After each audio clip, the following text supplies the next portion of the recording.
eu queria olhar só para fixar uma coisa na memória, para os 3 trechos que a gente estava vendo. Então vamos olhar primeiramente em 1 Pedro capítulo 2 e versículo 2.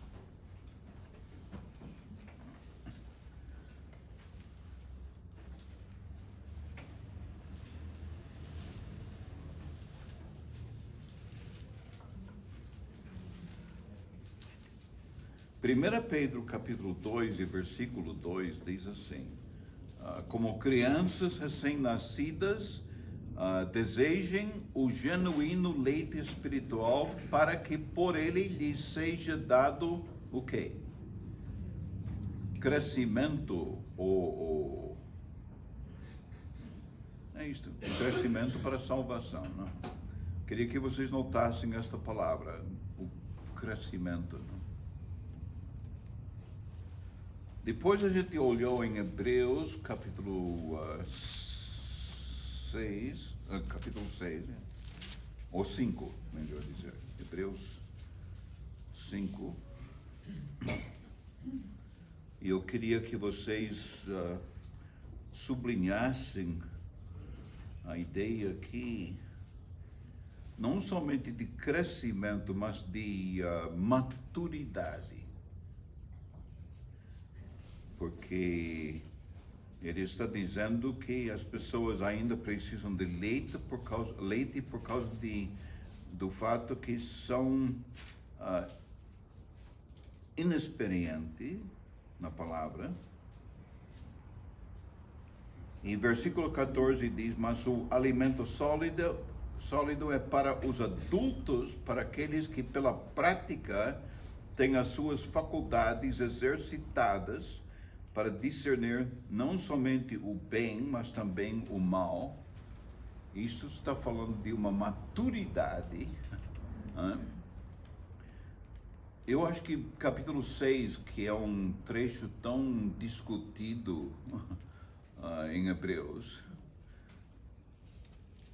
eu acho que versículo 1 é importante nesse sentido, 6 e versículo 1. Por isso, deixando os princípios elementares da doutrina de Cristo, avancemos para o que é perfeito, ou o que é completo, não lançando de novo a base de arrependimento de obras mortas e da fé em Cristo, o ensino de batismos e da imposição de mãos, da ressurreição dos mortos e do juízo eterno. Isso faremos se Deus o permitir. É impossível, pois, que aqueles que uma vez foram iluminados, provaram o dom celestial, se tornaram participantes do Espírito Santo, provaram a boa palavra de Deus e os poderes do mundo vindouro, e caíram sim, é impossível outra vez renová-los para o arrependimento, visto que de novo estão crucificando para si mesmos o Filho de Deus e expondo a zombaria. A única coisa que você pode fazer com essas pessoas é levá-las à maturidade, certo? Você não pode voltar para trás e começar tudo de novo de estaca zero. Mas você precisa levar essas pessoas à maturidade. Então, Hebreus 5 existe para esse fim. É essencial estudar a Bíblia por conta própria para maturidade. E a terceira coisa, vamos para 2 Timóteo capítulo 3. Eu não incluí o último versículo, que seria 17. Mas toda a escritura é inspirada por Deus e útil para o ensino, para a repreensão, para a correção, para a educação na justiça, a fim de que o servo de Deus seja perfeito ou completo e perfeitamente habilitado para toda obra. O que eu coloquei aqui, uma das razões porque temos que estudar a Bíblia por conta própria é que nós tenhamos o equipamento necessário para que possamos ser usados por Deus. A fim de que o servo de Deus seja perfeito e perfeitamente habilitado ou equipado para toda boa obra. Ok? Então tenha isto em mente quando você está refletindo sobre isto. Agora, o que eu quero fazer nessa segunda aula é simplesmente introduzir vocês para o que eu vou chamar de processo, porque existe um processo para que possamos estudar a palavra por conta própria. E eu creio que, em primeiro lugar, temos que ter uma definição sobre este processo. E eu lembro de alguém numa certa ocasião que falou assim, em termos de definição, um problema bem definido é um problema parcialmente resolvido. Deixa-me repetir isto. Um problema bem definido é um problema parcialmente resolvido. E eu creio que no processo que eu quero mostrar para vocês, nessa segunda aula, se a gente consegue ver isto e seguir este processo, uma boa parte da nossa dificuldade em relação às Escrituras vai ser resolvida.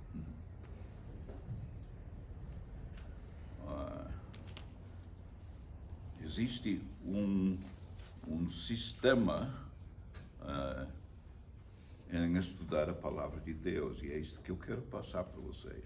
Que, para começar, existem certos passos que precisam ser dados. Estes certos passos precisam ser desenvolvidos numa certa ordem. Você não pode inverter a ordem desses passos. Então, certos passos precisam ser desenvolvidos numa certa ordem, e isto em si vai resultar num entendimento garantido. Então fique com isto na mente: certos passos, certa ordem, certo resultado. E o resultado vai ser a consequência de tudo isto. Note bem que eu não disse quaisquer passos, em qualquer ordem e qualquer resultado. Não, isso não vai servir. Você tem certos passos numa certa ordem que vão garantir um certo resultado.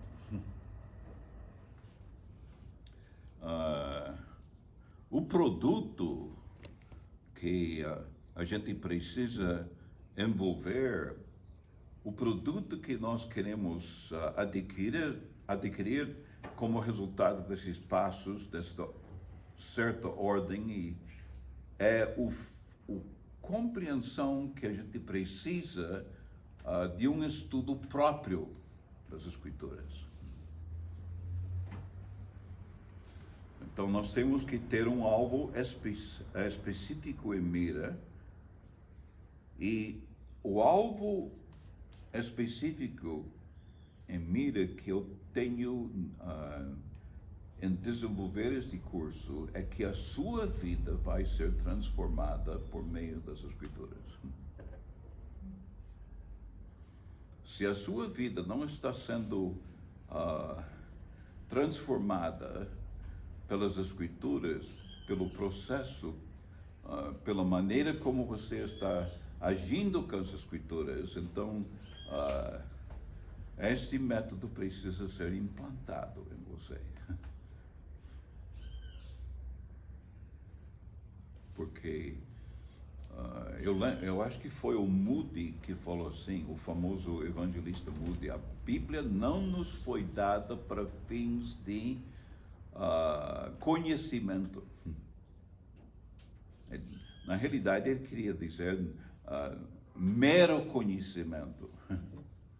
Mas Deus nos deu a sua palavra para fins de transformação de nossas vidas. E se a nossa vida não está sendo transformada pelas Escrituras, então algo está errado.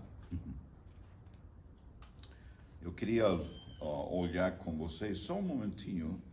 Isso não estava no programa, mas já que a gente não tem luz, vamos para Isaías capítulo 50, eu acho que é 55.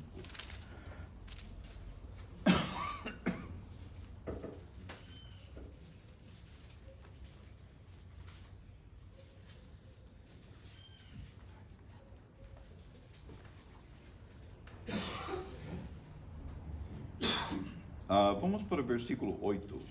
Isaías 55, versículo 8. Deus está dizendo: porque os meus pensamentos não são os pensamentos de vocês, e os caminhos de vocês não são os meus caminhos, diz o Senhor. São duas coisas aqui: pensamentos e caminhos. E para que você tenha que você esteja nos caminhos certos, você precisa estar com pensamentos certos. E se você está tendo dificuldades nos caminhos em que você está avançando, você precisa trabalhar os pensamentos que vão resultar em caminhos diferentes. O que tem que mudar é o pensamento. Então, às vezes você olha para o versículo 8 e você pode tirar isso fora de seu contexto. Porque, já que eu não posso ter os pensamentos como Deus encara estas situações, e como eu não posso ter os caminhos dele, não, ele deu a sua palavra para que você pudesse entender como ele pensa e como ele caminha, para que isto venha influenciar os seus pensamentos e os seus caminhos. Então ele mostra isto a partir do versículo 8, porque ele diz: porque assim como os céus são mais altos do que a terra, assim os meus caminhos são mais altos do que os seus caminhos. Os meus pensamentos são mais altos do que os pensamentos de vocês. Agora veja bem versículo 10. Porque assim como a chuva e a neve descem dos céus e para lá não voltam, sem que primeiro reguem a terra e a fecundem e o façam brotar, para dar semente ao semeador e pão ao que come. Bem, eu não vou falar sobre neve, porque eu acho que não é a sua realidade, não? Mas chuva, sim. Esse ano a gente tem tido em abundância essa chuva, não? Então, porque como a chuva desce dos céus e para lá não voltam, pelo menos nunca vi chuva invertido assim, não? Mas vocês sabem que como consequência da chuva, isto inicia um processo onde o vapor vai subir, vai formar novas nuvens, mais chuva, e continua nesse ciclo. Então, quando ele diz no versículo 10, e para lá não voltam, ele está dizendo, não voltam em forma de chuva.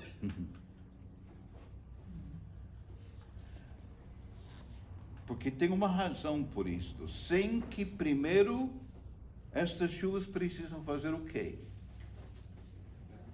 Regar a terra. Que mais? Fecundem. O quê? O que significa isto? Trazer vida. Hã? Trazer vida. Ok. Em outras palavras, essa chuva vai mexer com o solo de tal forma que vai possibilitar esta terra a produzir alguma coisa. Ok? E o que vai acontecer é que vai fazer brotar. E brota para dar semente ao semeador e pão ao que come. Então, todo mundo é o resultado de todo esse processo. Ok. Versículo 11. Assim será a palavra, porque ele começou no versículo 10, assim como, e o momento que você vê essas palavras, você está à procura de uma comparação aqui. Né? Assim como a chuva desce do céu e para lá não volta, sem que primeiramente regue a terra, assim por diante, assim será a palavra que sair da minha boca e não voltará para mim vazia. Em outras palavras, você não vai devolver esta palavra para Deus da forma em que você recebeu. Ele não está querendo criar um mundo de papagaios, não. Que consegue memorizar o que você está dizendo e simplesmente devolver isto. Assim será a palavra que sair da minha boca, não voltará para mim vazia, mas fará o que me apraz. O que é que Deus tem em mente quando Ele faz a sua palavra sair de sua boca e chegar até nós? Então ele diz, mas fará o que me apraz. O que é que faz, que traz este prazer para Deus? E prosperará naquilo para que a designei. Então, da mesma forma como a chuva mexe com a terra e torna esta terra produzível, Deus está mandando a sua palavra para mexer com as nossas vidas, para que esta vida transformada por este processo pode servir para o outro que está ao nosso redor. Agora veja bem a diferença, começando no versículo 12. Vocês sairão com alegria e em paz serão guiados. O que faz vocês sair com alegria? O fato que a sua vida está sendo transformada pelas Escrituras. E em paz serão guiados, porque com a palavra de Deus que você está alcançando, você entende o que Deus está querendo fazer, onde Ele está querendo levar você por meio de sua palavra, e isso traz paz para você. Em paz serão guiados. Os montes e as colinas romperão em cânticos diante de vocês. Eu entendo por isto que com essas vidas transformadas, até a própria natureza sente a diferença. E eu nunca vou esquecer um ano que o Donaldo deixou comigo a responsabilidade da escola bíblica por correspondência e esses cursos de Emaús. E havia esse curso, o que a Bíblia ensina, que eram os fundamentos do Evangelho na realidade. Um homem tinha se convertido depois de ter feito esse curso. Ele morava na roça. O seu vizinho, que não era tão próximo assim, mas muitas vezes eles precisavam trabalhar juntos na colheita, né? Ele escreveu para a escola, eu quero o mesmo curso que meu vizinho fez. Eu falei, qual curso é esse? Eu não sei. mas é o mesmo curso que eu quero. Hã? E subentendi que era o que a Bíblia ensina, não? E eu falei, por que você quer fazer este curso? Ele falou, porque até a mula dele sentiu a diferença. Hã? Em outras palavras, a própria natureza respondeu diante de tudo isto. Ele começou a tratar melhor os seus animais e esse é o resultado de uma vida transformada. Então ele diz, vocês sairão com alegria e em paz serão guiados, os montes e as colinas romperão em cânticos diante de vocês e todas as árvores do campo baterão palmas. Claro, é uma linguagem figurativa, mas você vê a alegria diante da vida transformada das pessoas. Ok, o que acontece? Ele diz no versículo 13, em lugar do espinheiro crescerá o cipreste. Qual é o problema do espinheiro? Exatamente, não tem muita utilidade fora disso, não. Certo? Mais prejudica do que resolve, não? No que cura. Mas, em lugar do espinheiro, crescerá o cipreste. Para que serve o cipreste? Naquela época mesmo, construções. O próprio tabernáculo dependia disto. Ok? Em outras palavras, em vez de você ter uma vida que vai machucar o outro, você vai trazer para os outros uma vida que vai ajudar você a construir a sua vida também. Em lugar do espinheiro, crescerá o cipreste. Em lugar da sarça, crescerá a murta. Em outras palavras, algo que vai trazer benefício para você. E isto será glória para o Senhor, e sinal eterno, que nunca se apagará. Interessante que uma pessoa, vamos dizer, ele trabalha numa fábrica, ele tem muitos colegas, e de repente Deus faz uma transformação na vida desse rapaz, e ele chega e os seus companheiros na fábrica percebem que existe alguma coisa diferente, mas não sabem exatamente como descrever essa diferença. E finalmente, você não vai dizer que você se torna um crente, não. Vai atrás desse negócio de crente agora? Ele falou, bem, eu não sei explicar direitinho, mas uma coisa eu posso ter certeza, fez uma diferença na minha vida. E note bem, diz aqui, esse testemunho de vida transformada, as pessoas naquela fábrica, seus colegas, nunca se apagará. Nunca vão conseguir fazer isto. Isto vai ficar na memória deles. Algo aconteceu na vida desse rapaz. É bem diferente trabalhar com ele hoje em dia. E isso será glória para o Senhor. E sinal eterno que nunca se apagará. Eles podem fazer gozação de suas palavras, mas eles não vão poder apagar da memória deles o fato que você é uma pessoa transformada. Isto vai permanecer. E Deus vai ser glorificado como consequência de tudo isto.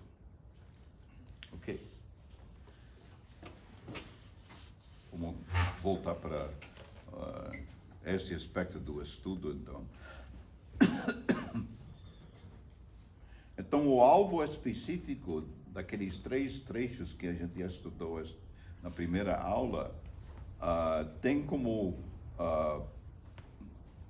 produto desejável é uma vida transformada. Você cresce para a salvação, você se torna mais madura e você se torna melhor equipado para servir a Deus. O primeiro passo nesse processo se chama observação. Observação. E nesse primeiro passo você está perguntando a si mesmo, o que é que eu vejo nesse trecho? O que vejo? E a própria pergunta que é levantada vai ser respondida pela palavra de Deus. Então, o que você consegue observar vai ser muito importante. E quanto mais você desenvolve esta prática de desenvolver o que você está enxergando nas Escrituras, eu vou fazer com vocês, talvez na próxima aula, algo que eu fiz naquela igreja onde eu estava trabalhando por algum tempo. Tinha uma escola dominical e pelo fato que eu não ia dar continuidade naquela igreja, mas eu queria fazer uma diferença na vida das pessoas para que, através dessa diferença, algo poderia mudar permanente naquela igreja. E eu ensinei eles a estudar a Bíblia por conta própria. O que aconteceu até hoje, desde o tempo que eu passei lá, eles têm sido cuidadosos em escolher quem vai ajudar a igreja. E quem está ajudando a igreja hoje em dia é aquele que tem esse ministério deixa eu lembrar do nome. É um ministério de filmes e Comev. Vocês conhecem? Comunicação evangélica.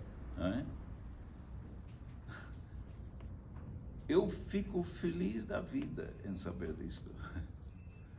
Que só mostrando para eles como estudar a palavra de Deus, isto modificou os seus pensamentos de tal forma que eles têm um critério agora, quem vai ajudar a igreja. Não vai ser qualquer pessoa, mas vai ser uma pessoa que sabe ensinar a palavra de Deus. E é isso que está acontecendo. Eu louvo a Deus por isso, eu vibro com essa realidade. Em outras palavras, você está olhando para um trecho e você está à procura de fatos. E você vai registrar esses fatos do que você está vendo nesse trecho. E você vem para a próxima aula depois desta, eu dou um trecho para você estudar, e muitos vão ver 10 coisas, outros vão ver 15 coisas, outros vão ver 20 coisas. E depois eu vou dizer, louvo a Deus pelas descobertas que você viu nesse trecho. Agora, no próximo mês, vamos olhar para esse trecho de novo, vamos descobrir mais coisas. Porque nós temos que desenvolver essa capacidade de observar o que você está enxergando. Eu vou fazer uma coisa que muitas vezes a gente vê na internet hoje em dia. Eles mostram certas figuras e eles dizem, quantos cavalos tem aqui? Você não consegue contar os cavalos, mas você olha nas pernas dos animais. Cada cavalo tem que ter 4 pernas, não? Certo? E você vai vendo, um diz, não, tem 5 cavalos. Não, eu já vi 7. Não é possível. 7 cavalos? O outro diz, eu já vi 9 cavalos. Você está vendo coisas agora. Não, você está desenvolvendo a sua capacidade de observar detalhes. E é isso que nós queremos ver em termos das Escrituras. Porque o que você vai ver, quando eu disse certos passos, numa certa ordem, você não vai olhar para o primeiro passo, olhar para esse trecho, buscar os fatos que existem lá, e depois, eu vou pular o segundo passo, eu vou para o terceiro agora. Né? Não dá. Porque se você não observou o que está no trecho, você vai ter dificuldades na sua interpretação do trecho.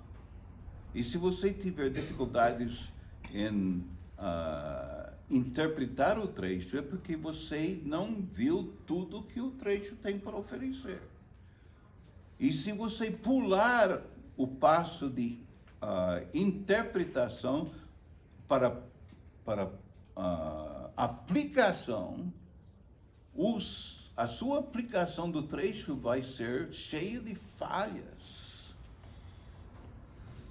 Porque você não observou outras coisas que estavam naquele trecho, que fariam uma diferença na sua interpretação e, consequentemente, uma diferença na sua aplicação do trecho. Então, deixe-me dizer para você, nós temos que treinar esta capacidade de observar coisas nas Escrituras. Observar coisas. Às vezes você ouve uma parte da palavra de Deus que você já falou sobre esse trecho. E a sua primeira reação é esta: por que eu não vi isto no trecho? Não é verdade? E é isto que acontece. Nós temos que treinar as nossas mentes para procurar detalhes no trecho. E quanto mais detalhe, melhor ainda. Então, se vocês querem levar isso a sério, a gente vai fazer justamente isto. Agora, o segundo passo é o passo que a gente chama de interpretação. Se o passo de observação é o que eu vejo, então o segundo passo, que é a interpretação, os fatos que já trouxe à tona nesse trecho, eu preciso estar fazendo uma pergunta: o que isso significa? Tudo bem, diz tal coisa, mas o que isso significa? O que significa para mim?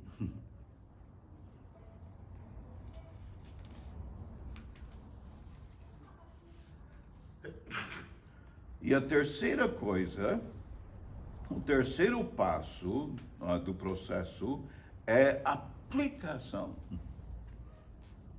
Em outras palavras, eu vou estar com esses fatos que eu colhi do trecho, eu vou olhar para esses fatos, o que isto significa. E uma vez que comecei a entender os fatos e agora montar esse trecho de novo na minha mente, eu vou chegar diante de um terceiro passo que diz assim: como funciona isto? Essa é a aplicação. Como funciona? Veja bem, eu não estou perguntando, será que isso funciona? Como funciona? É isso que vai fazer uma diferença. Como funciona?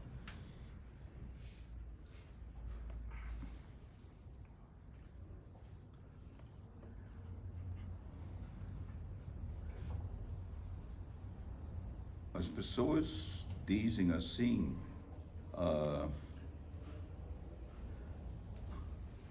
como é que eu posso tornar essas escrituras relevantes? Você não precisa fazer nada com a escritura para tornar ela relevante, ela já é relevante. A pergunta é, como é que isto vai funcionar na sua vida? Porque se funciona na sua vida, quando você vai ensinar isto para outras pessoas, o resultado é que vai funcionar na vida deles também. Agora, se você parou numa aplicação, como é que isto funciona na minha vida? Eu não vou chegar com autoridade para dizer, olha, vocês precisam ver isto funcionando na sua vida. Irmão, como é que funciona na sua... infelizmente não está. Isto não vai convencer ninguém. Certo? Você precisa mostrar através de sua vida que as escrituras aplicadas funcionam. É por causa disto que eu tenho batido tanto tempo no livro de Tiago, porque Tiago tem isso em mente. Quando ele diz, meus irmãos, tende... agora fugiu da minha memória. Motivo de grande alegria. Isto. Meus irmãos, tenham por motivo de grande alegria o fato de passarem por várias provações. Ele está dizendo algo a respeito dessas provações. Ele continua dizendo, sabendo que a provação da fé que vocês têm produz alguma coisa. O que produz? Perseverança. Ok. Ora, a perseverança deve ter ação completa. Em outras palavras, você não pode abortar esse processo. Você tem que deixar o processo inteiro ocorrer. Para quê? Para que você vai deixar a perseverança ter a sua ação completa? Para que vocês sejam perfeitos ou completos e íntegros, sem que lhes falte nada. E a razão por que Deus deixa você passar por estas provações é que Ele quer que nesse momento da provação você lance mão de coisas que você tem estudado e contemplado nas Escrituras. E nesse momento você vai ver como este conhecimento adquirido das Escrituras tem relevância. Porque vai ajudar você a entender a provação. E porque você tem que deixar esta provação ter a sua ação completa. Porque Deus está querendo usar as provações de sua vida justamente para firmar o fato que a palavra de Deus é relevante. Isto vai fazer uma diferença na sua maneira de abortar.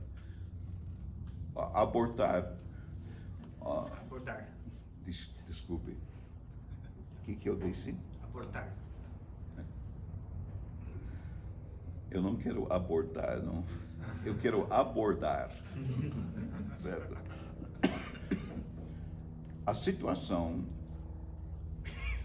à luz das Escrituras que eu já conheço e que vão me ajudar a entender esta provação na minha vida. Deixa eu dar uma ilustração disso. 1 Coríntios,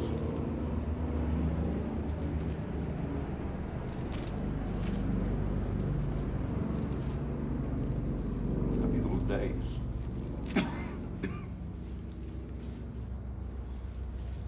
E versículo 13.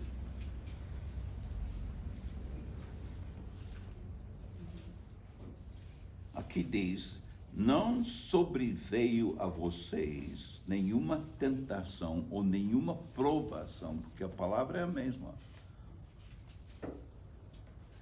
Nenhuma tentação ou provação que não fosse humana, mas Deus é fiel e não permitirá que vocês sejam tentados além do que podem suportar.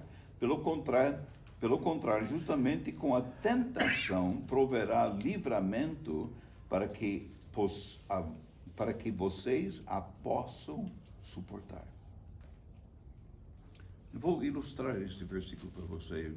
Quando a gente ainda tinha capelania no Hospital das Clínicas, apareceu uma senhora lá no nosso escritório. Ela veio de uma igreja bem conhecida aqui em São Paulo, bem comprometida com a palavra de Deus. E ela veio nos visitar e ela começou a falar sobre dificuldades que ela estava passando na vida dela. De repente ela parou, ela disse: eu não sei porque estou contando tudo isto para vocês, porque vocês não vão entender. Porque ninguém passou por aquilo que eu estou passando. Então, eu não sei se continuo compartilhando com vocês. E esse versículo veio à mente quando ela estava falando, porque diz aqui, não sobreveio a vocês nenhuma tentação que não fosse humana. Em outras palavras, ela está passando o que muitos passam e muitos já passaram, aonde quer que estejam nesse mundo. Então, ela não tem algo que ninguém mais é capaz de entender, porque isso é uma provação humana, uma característica do que humanos experimentam. Aqui está uma resposta de YouTube. Eu não quero saber a resposta de YouTube. Eu preciso resolver. Você está me atrapalhando esta manhã. Vou desligar. Ok. Eu falei, olha, continue contando para a gente. Ela disse, olha, quando eu mais precisava de Deus, Ele me deixou na mão. Viu? E mais uma vez, o meu pensamento voltou para esse trecho onde diz, mas Deus é fiel. Então, não foi Deus que deixou você na mão. Provavelmente você deixou Deus nesse momento. Você procura outra saída para isso, outra explicação. Isso me fez lembrar de Jeremias capítulo 2, quando diz, o meu povo cometeu duas coisas erradas. Em primeiro lugar, eles me abandonaram, mas porque eles me abandonaram, então eles ficaram com o mesmo problema. E eles começaram a cavar cisternas em busca de respostas. Mas estas cisternas eram cisternas rotas, que não continham água. Em outras palavras, o problema não foi resolvido. Você abandonou a única pessoa que poderia ter ajudado você, e você resolveu buscar respostas em outras áreas. Mas essas respostas que você procurou são que nem cisternas rotas, que não contêm água, que não conseguem manter água na cisterna. Então você está com problemas muito sérios. Eu falei, mas continua contando alguma coisa. Olha,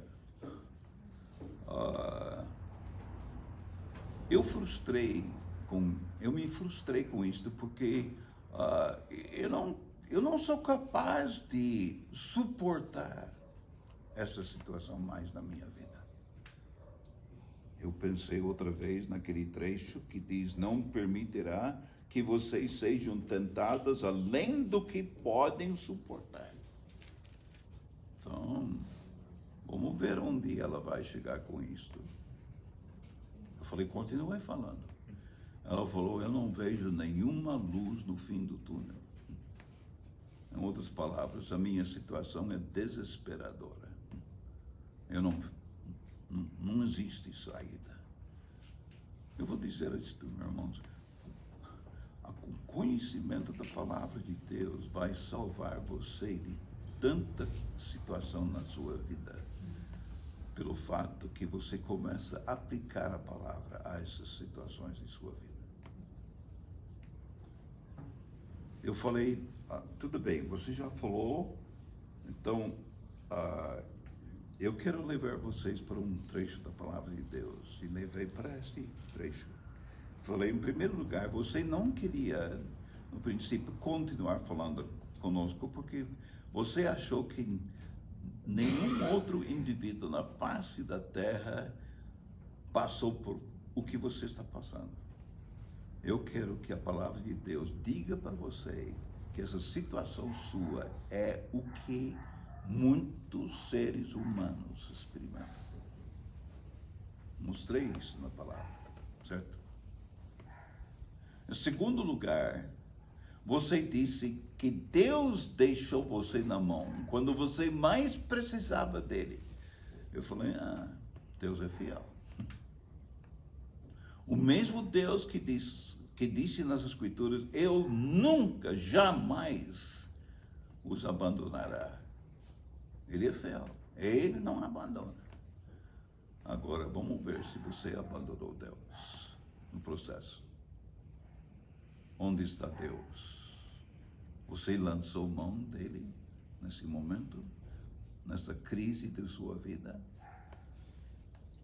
Ela falou, bem, não sei, mas eu vou dizer uma coisa, eu não suporto mais. Então Deus me colocou numa situação. Eu falei, não, você se colocou numa situação onde você achou que não tinha solução e que você não suporta mais. Eu falei, Deus é capaz de levar você por qualquer situação de sua vida. Ele nunca vai colocar aquilo que você não, é incapaz de suportar. E em face do livro de Tiago, Deus está dizendo, eu vou usar esta provação de sua vida para fortalecer a sua vida, para tornar você mais amadurecida nas coisas de Deus, porque a próxima vez você vai ser capaz de suportar um pouco mais.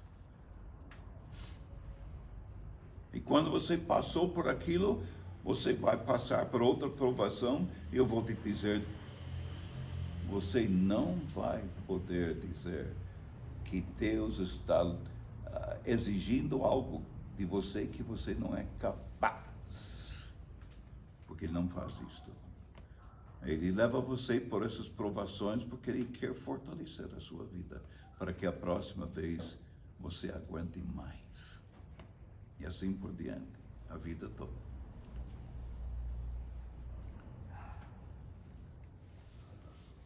E finalmente ela disse, eu não vejo nenhuma saída dessa.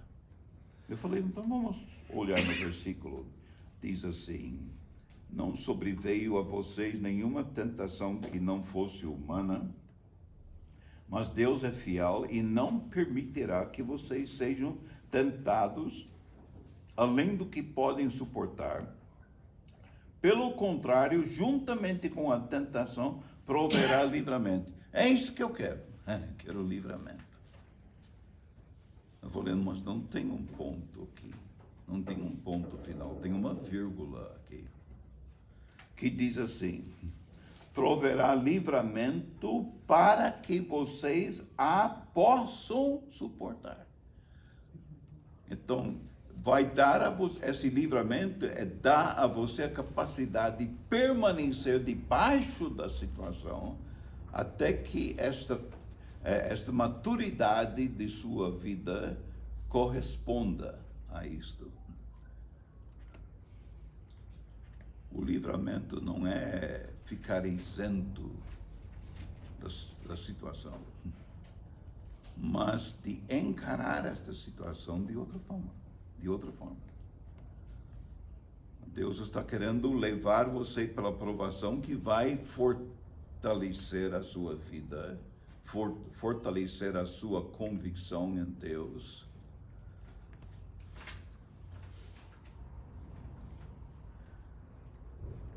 Tem sido muito interessante na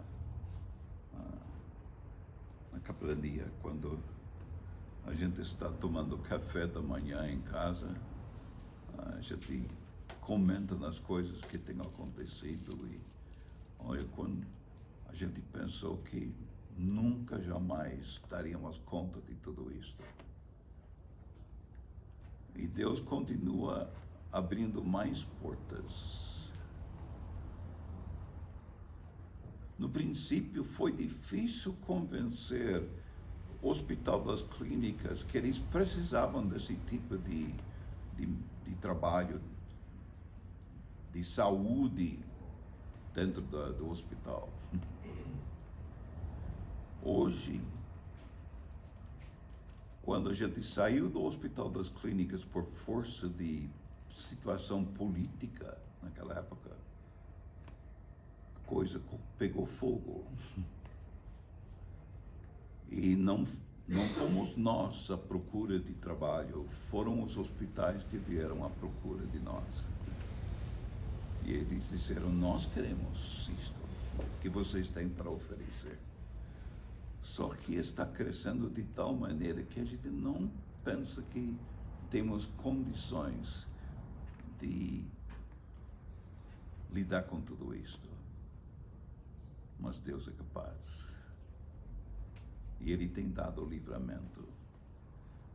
Mas o livramento é que Ele tem nos dado a capacidade de permanecer debaixo dessa situação até que Ele mostre o que isto tem produzido em nossas vidas. Tem sido muito especial isto. Muito especial. Então,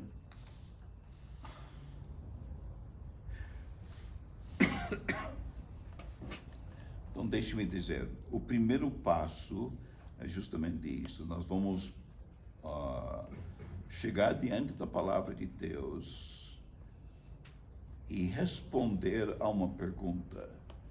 O que vejo nesse trecho? E eu quero que vocês aprendem isto de tal maneira que você vai procurar coisas que você nem sabia que poderia existir no trecho, mas que estão lá. Um dos autores de nossa época, infelizmente agora está na glória, mas o John Stott, ele tratou de certos trechos da palavra de Deus. Ele não traz informações de fora, ele só trabalha como no trecho. E você diz, mas eu não enxerguei aquilo. Como é que conseguiu tirar isto à tona desse trecho? Mas está lá. E você ainda pergunta, por que eu não vi aquilo? Eu já tenho trabalhado esse trecho várias vezes nas escrituras. Tenho ministrado sobre isto, mas eu nunca vi isto nesse trecho antes. E está lá o tempo todo. E foi ele que realmente mexeu muito comigo nesse sentido, para cavar fundo nas escrituras, em busca de coisas que eu não estava enxergando.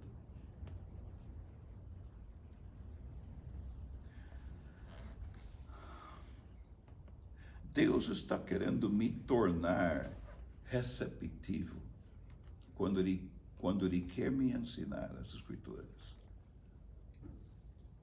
Porque à medida que eu vou ser mais receptivo na minha aprendizagem das Escrituras, eu vou ter mais para reproduzir na vida dos outros.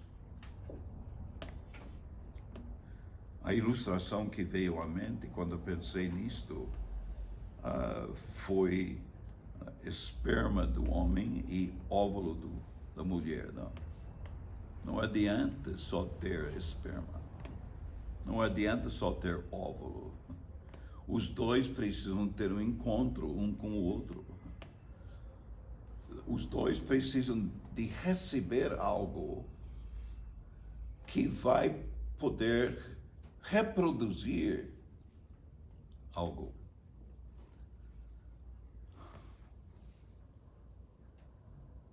Eu vou dizer uma coisa. Mostre-me uma pessoa que tem uma vida eficaz na sua vida e na sua experiência pessoal. E eu vou te mostrar uma pessoa que está tendo algo para reproduzir em público.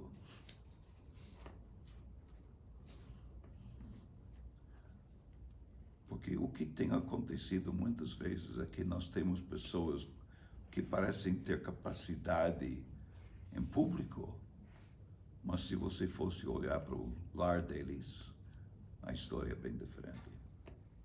Onde o filho diz, eu queria aquele pai que está no púlpito no domingo. Esse é o pai que eu queria. Não aquele que eu tenho em casa, mas aquele pai do púlpito. Isso é triste. Isso é triste. Precisa de haver envolvimento neste mundo. Não podemos ficar isolados do mundo.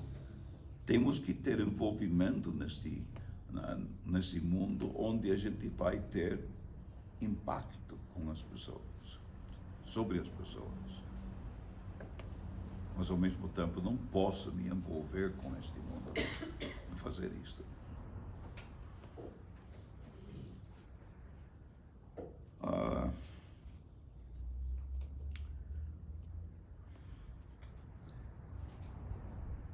Onde estou querendo levar você com esse curso? Essas duas aulas são, na realidade, introdutórias, certo? Eu quero levar vocês a pensar por conta própria.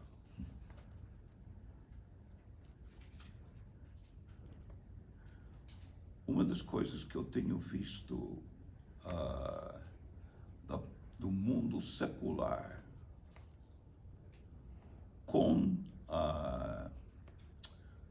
combatendo a igreja, os crentes não sabem o que é pensar.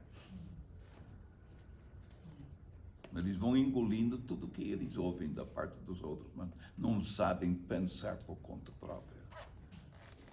Isto é lamentável. Isto é lamentável. Nós precisamos aprender a pensar por nós mesmos. Por que isto é importante? Porque não somente você vai entender melhor o que você entende pelas Escrituras, mas você vai poder entender o outro, de onde ele está vindo, para onde ele quer ir com tudo isto. Porque nem todo mundo pensa do mesmo jeito que você pensa. Mas você tem que entender essas pessoas. Como é que eles podem olhar para as Escrituras e pensar de forma diferente? Mas existem pessoas que pensam de forma diferente. E, em terceiro lugar,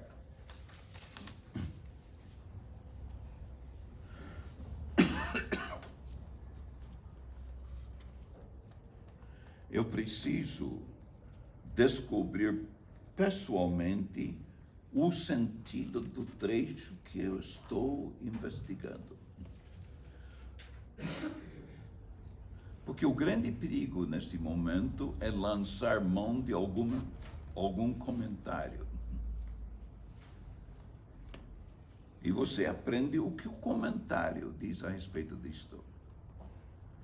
Mas será que é isto que o trecho está dizendo? Então, eu vou buscar outro comentário.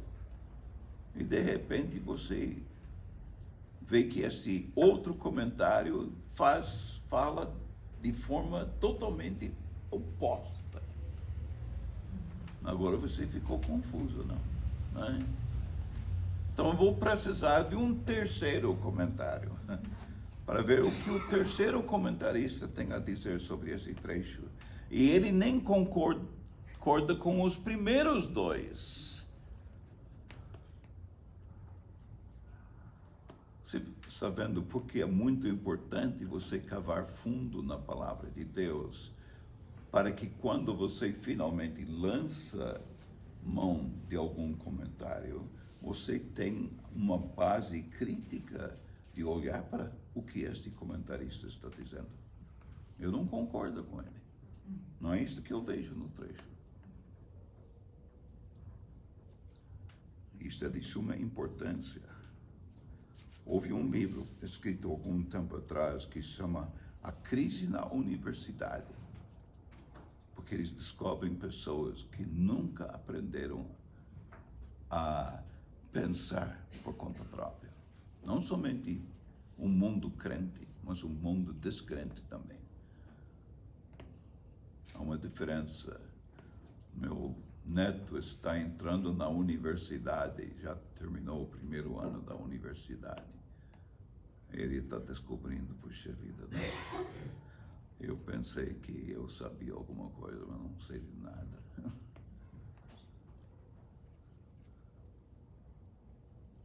E como é importante ter um fundamento muito básico nas Escrituras para lidar com tudo isto.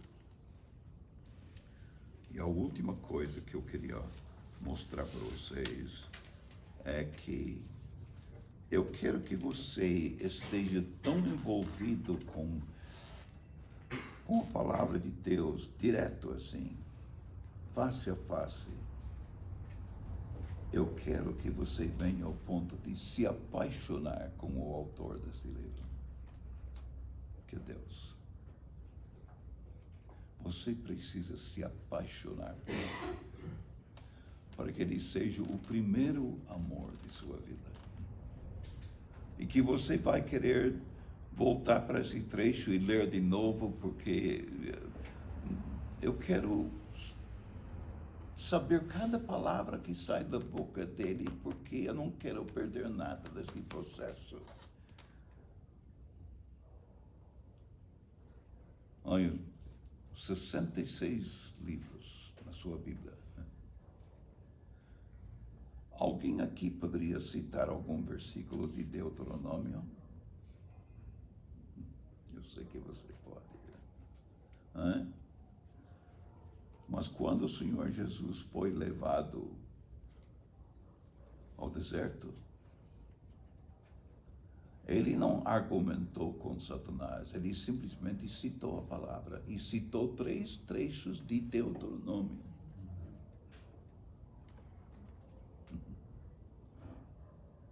Quando você chegar a esse ponto, você tem crescido, você tem amadurecido, você está equipado para ser usado por Deus. Isso é muito interessante, muito interessante. Eu quero ler um trecho em terminar esta manhã, que está em 1 Coríntios 2.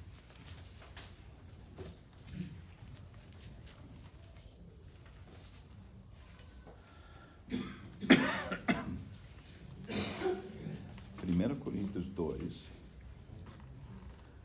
e quero ler no versículo 9.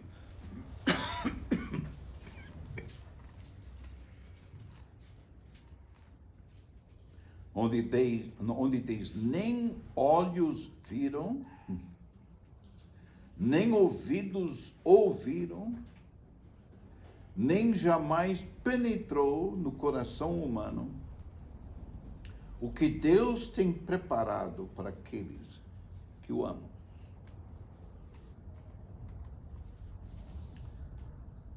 Que os seus olhos estejam vendo isto, que seus ouvidos estejam ouvindo isto, que estejam penetrando o seu coração, o que Deus tem preparado para aqueles que o amam. Mas isto vai acontecer quando você tem uma experiência própria das Escrituras. Quando isto brota do seu coração.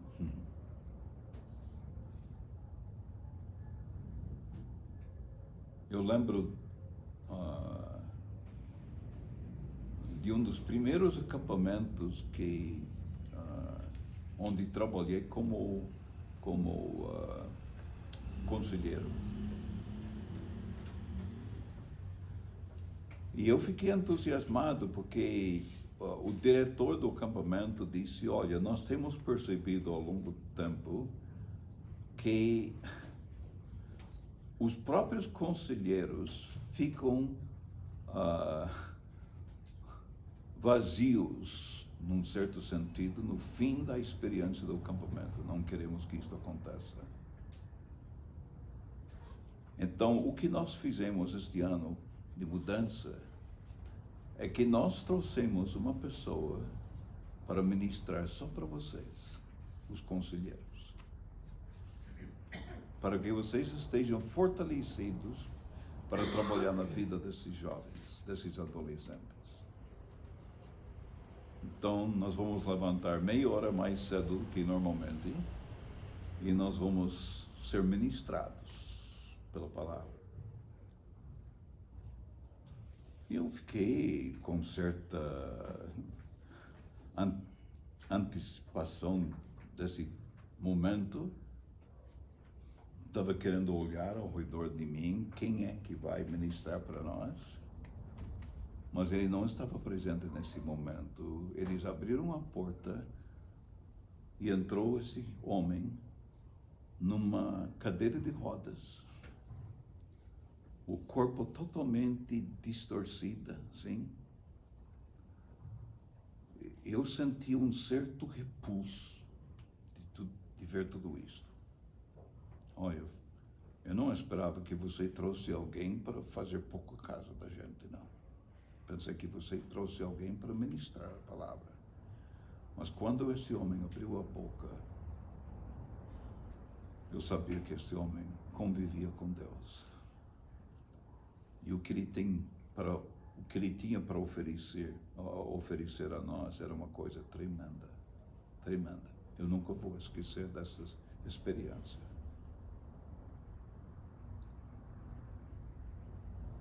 O fato que todo o seu corpo estava naquele estado onde ele não podia trabalhar. Ele só podia fazer uma coisa, estudar a palavra de Deus. E isto ele fazia hora após hora após hora na sua vida particular. E quando ele abriu a boca para falar aos outros, ele tinha alguma coisa a dizer. Isto mexeu profundamente com a vida da gente. Eu espero, irmãos, que começando no mês que vem, a gente possa ver o que Deus está querendo nos dizer de primeira mão das Escrituras. Porque nós vamos estar face a face com as Escrituras e deixando essas Escrituras falar aos nossos corações. Que nós estejamos preparados para uma experiência muito especial na presença de Deus, que vai mexer profundamente com a sua vida e através de sua vida você vai poder mexer na vida dos outros. Vamos orar. Nosso Deus, muito obrigado mesmo por esse tempo juntos na tua presença. Obrigado por todo esse interesse. Confesso a Deus que foi muito além da minha expectativa. Mas eu quero, a Deus, que o Senhor esteja recompensando este esforço dessas pessoas que vieram aqui em busca de um crescimento espiritual, de um amadurecimento nas coisas de Deus, em busca de um equipamento na própria vida para que possam servir a Ti, possam ser úteis na vida dos outros. E eu quero, ó Deus, que eles embarquem comigo nesta viagem de uma descoberta própria, pessoal, das Escrituras, ao ponto onde nós podemos ficar entusiasmados, sentindo o privilégio de conhecer a Ti, ó Deus, cada vez melhor, ao ponto onde nós podemos nos apaixonar por Ti. E o Senhor terá condições de falar aos nossos corações, individualmente. Obrigado por esse tempo esta manhã. E pedimos ao Deus que Tu estejas nos preparando para as próximas aulas e que a situação, sabemos, ó Deus, qual é o Teu propósito em permitir com que a gente ficasse sem energia elétrica. O Senhor sabe. Nós esperamos, ó Deus, que mesmo assim tenhamos comunicado algo que vai fazer uma diferença em nossas vidas. Rogamos a Tua bênção, ó Deus, sobre este restante do dia e no início de uma nova jornada em nossas vidas. Pedimos a Tua bênção em nome de Cristo Jesus. Amém. Amém.